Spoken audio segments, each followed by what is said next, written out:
রাজনৈতিক দল যে কোনো দাবি নিয়ে রাজপথে যেতে পারে, সে ডেমোক্রেটিক রাইট, কালচার, যাবে।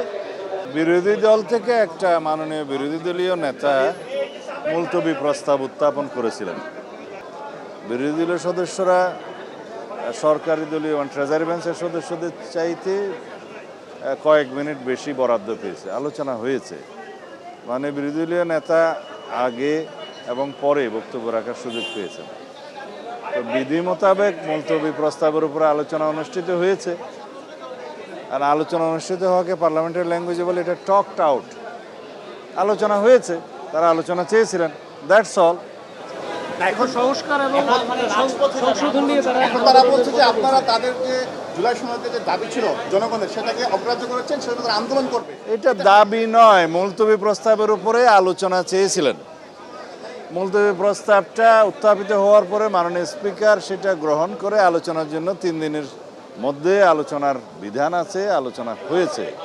2 ঘন্টা বিধান আছে আলোচনা করার। সেই 2 ঘন্টার মধ্যে অধিকাংশ সময় তাদেরকে দেয়া হয়েছে, যে কয় মিনিটই হোক। সে আলোচনা হয়েছে উভয় পক্ষে, আলোচনা তো হয়েছে। মুলতবি প্রস্তাবের উপর আলোচনা চেয়েছিল, আলোচনা হয়েছে। পার্লামেন্টের ল্যাঙ্গুয়েজ এটা হচ্ছে টকড আউট।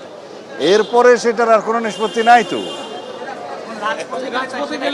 রাজপথে যে কোনো রাজনৈতিক দল যে কোনো দাবি নিয়ে রাজপথে যেতে পারে, সে ডেমোক্রেটিক রাইট, কালচার, যাবে।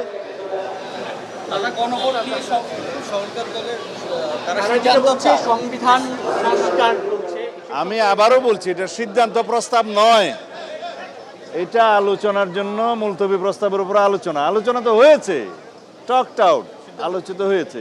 এটা কোনো সিদ্ধান্ত প্রস্তাব নয়, এটা কোনো বিল উত্থাপন নয়, এটা কোনো আইন উত্থাপিত হয়নি। এর উপরে কোনো সিদ্ধান্ত হতে পারে না। ধন্যবাদ।